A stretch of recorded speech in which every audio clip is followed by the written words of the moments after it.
Hello, my wonderful people. It's still your favorite See Believe TV, where we publish news and entertainment.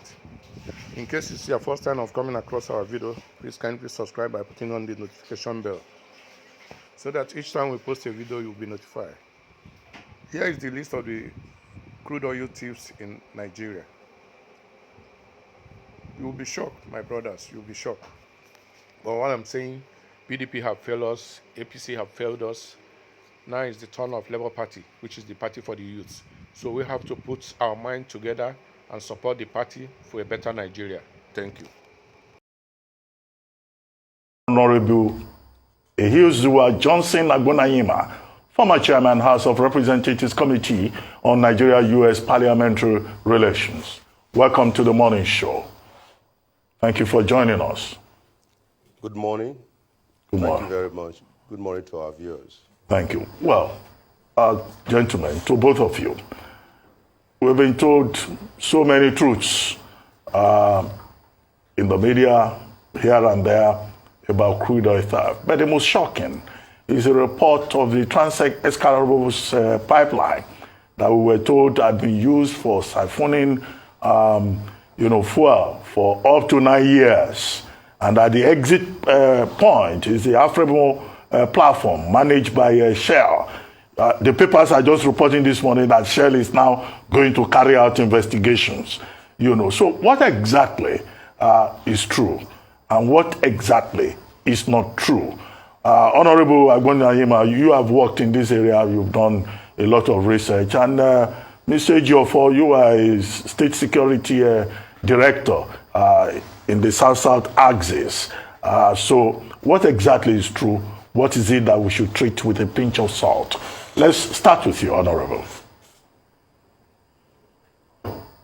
Well, thank you very much, Dr. Ruben Abati, and our viewers out there. Good morning to you all. Well,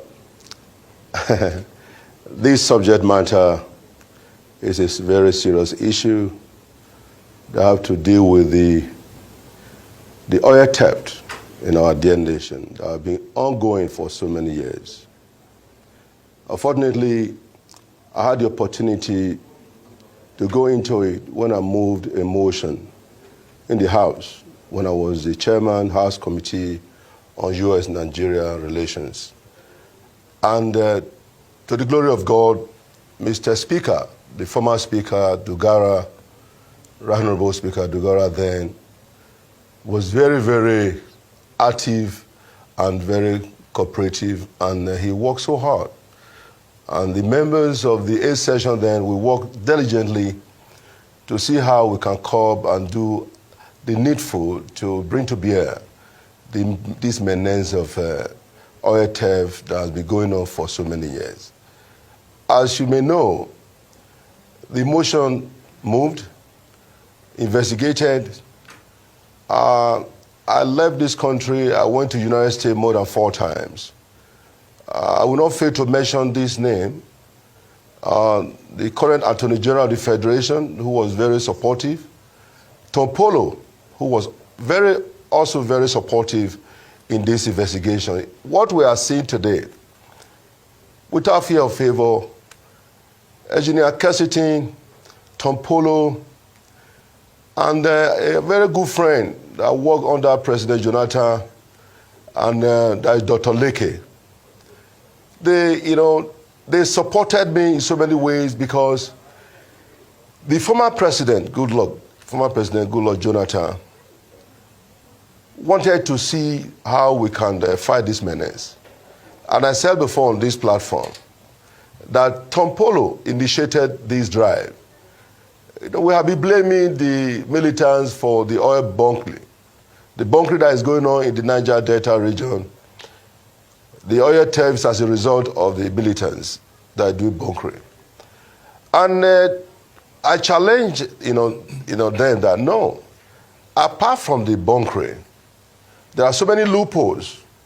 There's so much crude oil gone to global destination through dubious means, sold, outside this country, money paid to different accounts, where this money, repatriated or brought back to Nigeria, That's the question that we should ask.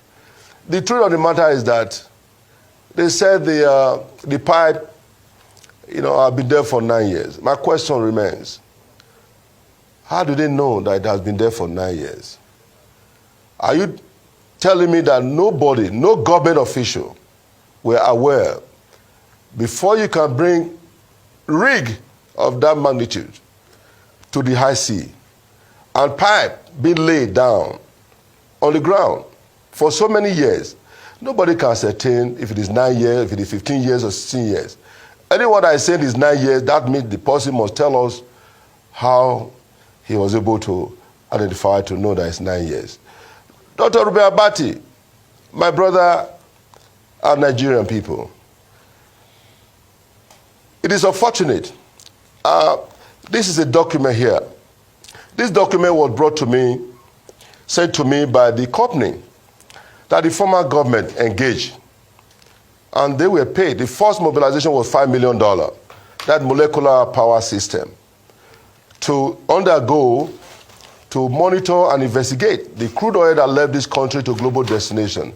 They were to investigate 51 countries, but they were able to undergo to investigate 41.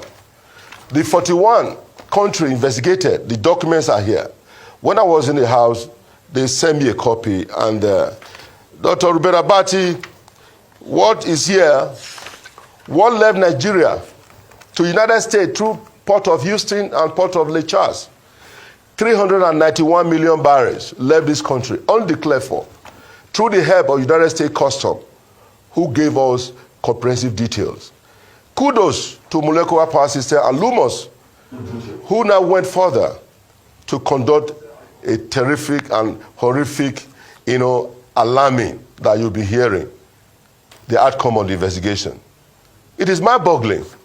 Even to India, we have 226 million barrels gone to India.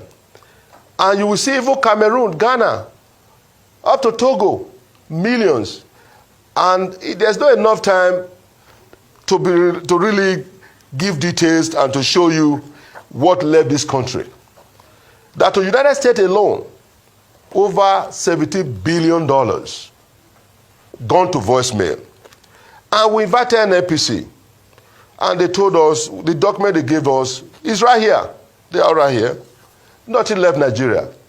But U.S. Customs told us what landed in the United States alone, 391, billion. And it's shocking. I'm happy you are showing on your screen.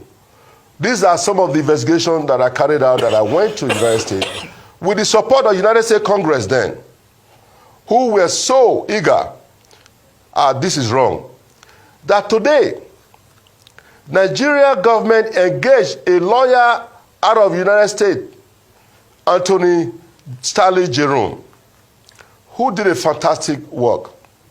And he told me, Honorable Congressman EJ, I'm sorry, I am not going back to Nigeria again. The only way we can see light in this issue, we have to bring the litigation back to the United States. That the Nigerian people, some of the lawyers engaged by the Nigerian government, connive with the IOCs and some of the Nigerian companies here in Nigeria, not to see the light of day.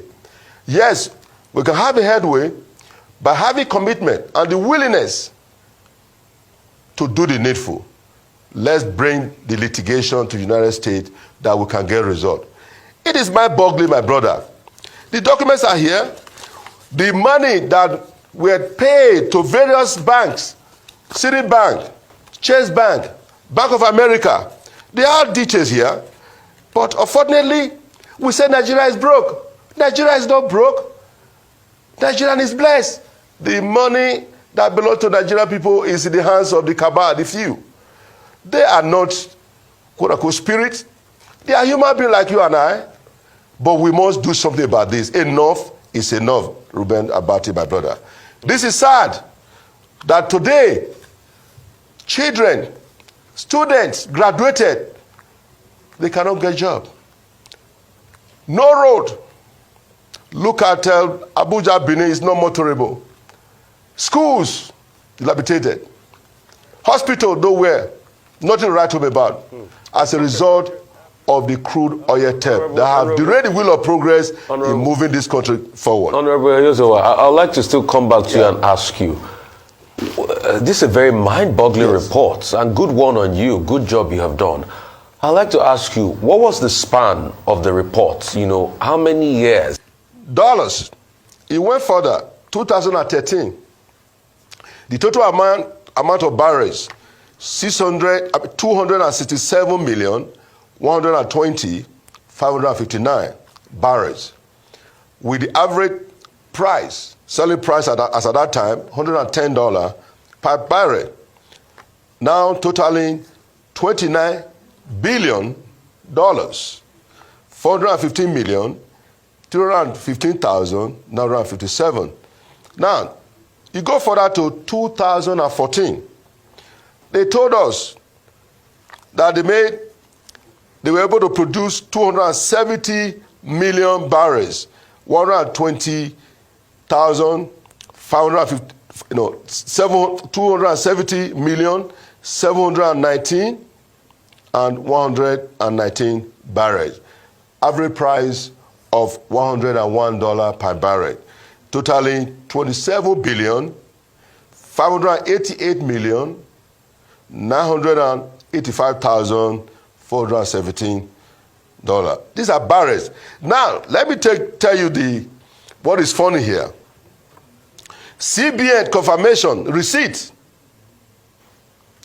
It takes two to tango. It takes two to tango. CBN confirmation of receipt of the money that will transfer. The barrel they have yielded the total amount of 123 billion, 981 million, 183,703.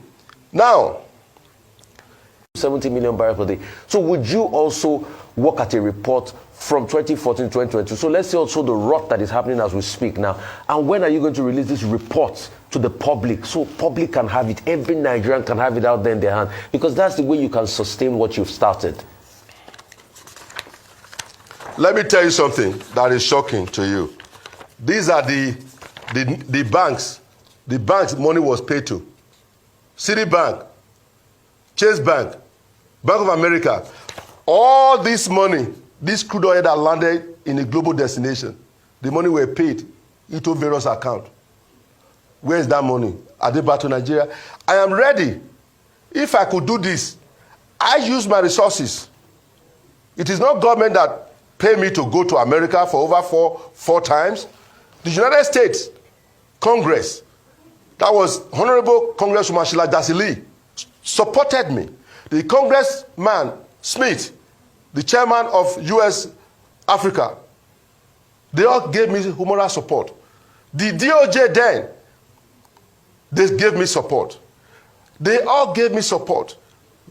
Are saying that, in fact, crude oil theft was not as serious as this until the deployment of almost every military unit, security unit to the place. And that the people behind this, two persons have sent to me, are the security people.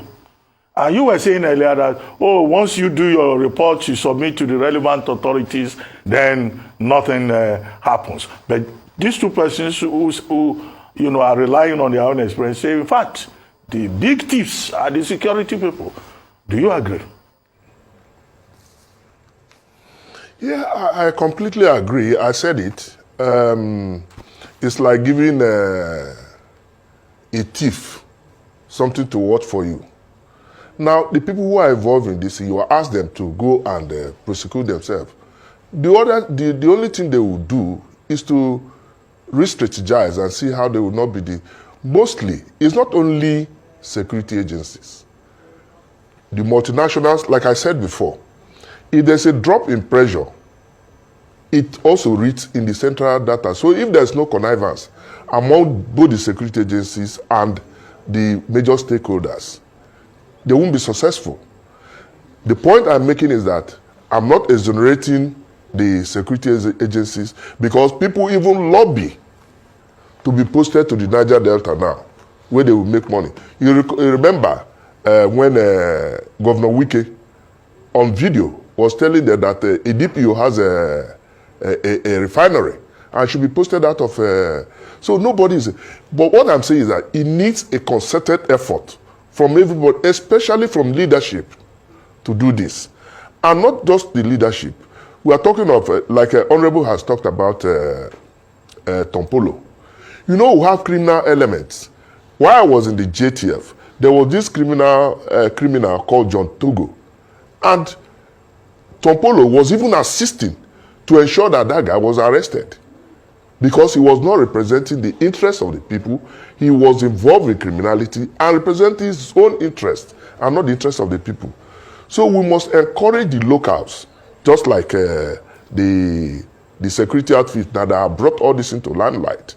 You should work with the security agencies. They should also be able, though it's going to be difficult, to identify the security officials involved in this. This is at the top.